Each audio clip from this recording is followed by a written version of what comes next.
ठीक है, आपको पैसे की जरूरत है, आपने दो लोगों से मांगे, एक ने आपको 100 रुपया दिया, एक ने आपको 10 रुपया दिया। ठीक है, तो आप प्रथम दृष्टिया क्या सोचेंगे कि भाई जिसने 100 रुपया दिया उसने मेरी ज्यादा मदद की है। ठीक है, लेकिन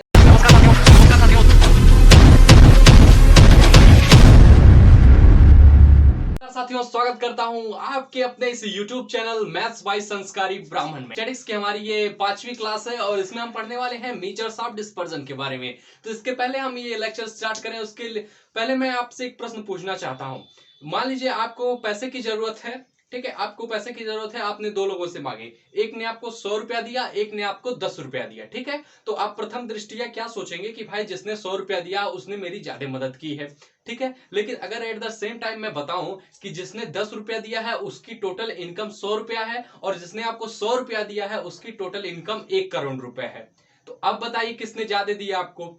भाई जिसकी इनकम 10 रुपए है, उस 100 रुपए है, उसने तो आपको 10% अपना दे दिया, लेकिन जिसकी करोड़ है उसने तो आपको 1% भी अपना नहीं दिया। ठीक है, तो इसी चीजों के लिए हम डिस्कस करते हैं मेजर्स ऑफ डिस्पर्जन को। तो डिस्पर्जन में यही सब चीजें हम सीखेंगे, रेंज सीखेंगे, मीन डेविएशन सीखेंगे, उसके बाद स्टैंडर्ड डेविएशन सीखेंगे, उसके बाद सीखेंगे वेरिएंस का। ठीक है, तो बढ़ते हैं आगे और समझते हैं रेंज क्या। अब डिस्पर्जन में पहले हमको डिस्कस करना होता है रेंज के बारे में। तो रेंज क्या होता है? रेंज का हिंदी मतलब होता है परिसर। तो रेंज क्या होता है, यानी कि उसकी रेंज कितनी है, उसका फैलाव कितना है। तो रेंज निकालने के लिए हमको क्या चाहिए होता है? रेंज का फार्मूला होता है high value minus low value. यानी कि अगर कोई डेटा दिया रहेगा तो उसकी हाई वैल्यू में से अगर लो वैल्यू को माइनस कर देंगे तो आपको उसकी रेंज पता चल जाएगी। जैसे कि एग्जांपल के थ्रू समझते हैं। मान लीजिए आपके पास कोई डेटा हो 4, 8, 9, 30। छोटी एग्जांपल से समझते हैं। 4, 8, 9, 30 और आपको क्या बताना हो? इसकी रेंज बताना हो। आपको इसकी रेंज बताना हो तो आपको अगर इसकी रेंज बतानी है तो इसकी रेंज क्या हो जाएगी? आपको इसकी रेंज बतानी है तो हमने पढ़ा है formula high value minus low value. मतलब एक हाई वैल्यू, सबसे हाई वैल्यू यहाँ पे क्या है? 13 सबसे बड़ा है तो ये क्या हो जाएगा? हाई वैल्यू हो जाएगा। और उसमें माइनस करना लो वैल्यू, तो लो वैल्यू मतलब सबसे छोटी वैल्यू। तो सबसे छोटी वैल्यू कितनी है? ये 4 है।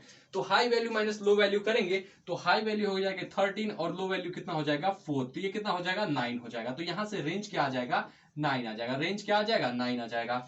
ठीक है, तो ऐसे हम रेंज को निकालते हैं। रेंज में ज्यादा कुछ समझने लायक चीजें नहीं है, बस आपको क्या दिमाग में रखना है? High value minus low value. ठीक है, अब देखिए रेंज में अगला इंपॉर्टेंट, इससे जो सबसे इंपॉर्टेंट है, ये पूछा जाता है कि रेंज का चेंज इन ओरिजिन और चेंज इन स्केल पे क्या प्रभाव पड़ता है। रेंज का चेंज इन ओरिजिन और चेंज इन स्केल पे क्या प्रभाव पड़ता है उसको हम समझते हैं। तो जैसे यहाँ पे है चेंज इन ओरिजिन और चेंज इन स्केल। तो सबसे पहले आपको मैंने बताया था कि चेंज इन ओरिजिन यानी कि जब भी किसी डेटा में कुछ प्लस करते हैं या कुछ सब्सट्रैक्ट करते हैं, जब भी किसी डेटा में कुछ प्लस करते हैं या सब्सट्रैक्ट करते हैं उसको कहते हैं चेंज इन ओरिजिन। या जब किसी डेटा में कुछ डिवाइड कर दें या मल्टीप्लाई करते हैं तो उसको कहते हैं चेंज इन स्केल। उसको क्या कहते हैं? चेंज इन स्केल कहते हैं। ठीक है, तो देखिए अब हम अगर मान लीजिए पहले चेक करें कि अगर हम ओरिजिन में इसके चेंज इन ओरिजिन करें तो क्या इफेक्ट पड़ेगा। तो मान लीजिए पहले ये डेटा है तो इसका रेंज कितना आ रहा है? 9 आ रहा है। लेकिन मान लीजिए अगर हम चेंज इन ओरिजिन करके देखें तो ओरिजिन मतलब कुछ जोड़ना या घटाना। तो चलिए मैं इसमें से सब में से 2 माइनस कर दे रहा हूं, फिर देखता हूं कि ओरिजिन पे क्या प्रभाव पड़ रहा है। तो देखिए चेंज इन ओरिजिन कर देता हूं तो देखता हूं रेंज पे क्या प्रभाव पड़ रहा है। तो मान लीजिए हमारा डेटा, इसमें से मैं सब में से जो है दो दो सब्सट्रैक्ट कर देता हूं। तो यहां बचेगा 2, यहां बचेगा 6, यहां बचेगा 7 और यहां बचेगा 11। ठीक है,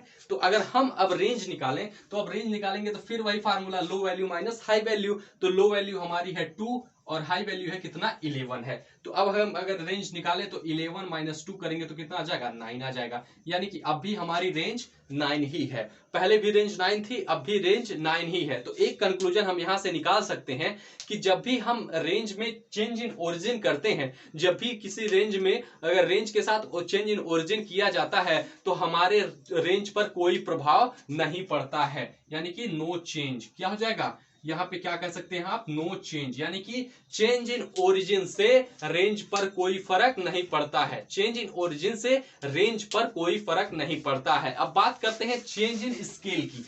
चेंज इन स्केल की बात करते हैं। चेंज इन स्केल का मतलब मैंने बताया कि कुछ मल्टीप्लाई करें या कुछ सब्सट्रैक्ट डिवाइड करें, मल्टीप्लाई करें या कुछ डिवाइड करें। तो मैं इसको मान लीजिए ये हमारा पूरा डेटा है, इसको मैं 2 से मल्टीप्लाई कर देता हूं। यानी कि अगर 2 से मैं मल्टीप्लाई कर दूंगा तो ये क्या हो जाएगा? 4 दूनी 8, 8 दूनी 16, 9 दूनी 18, 13 दूनी 26।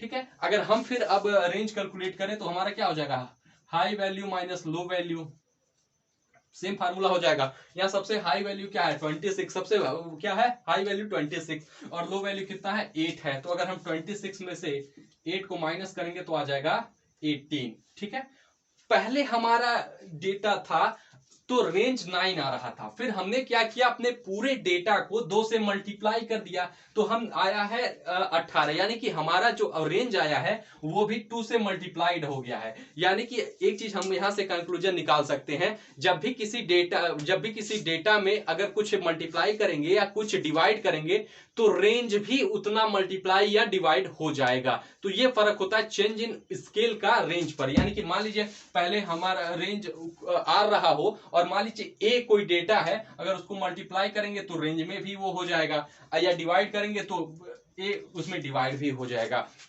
यानी कि एक चीज आपने सीखा कि जो हमारा रेंज होता है वो चेंज इन ओरिजिन से तो फ्री होता है, यानी कि free from change in origin, लेकिन स्केल से फ्री नहीं होता है। यहां तक कि मैं बात करूं मेजर्स ऑफ डिस्पर्जन में, आप जो भी देखेंगे मेजर ऑफ डिस्पर्जन में सारी जो ये है ये सारा जो है चेंज इन ओरिजिन से फ्री होता है, इंडिपेंडेंट ऑफ चेंज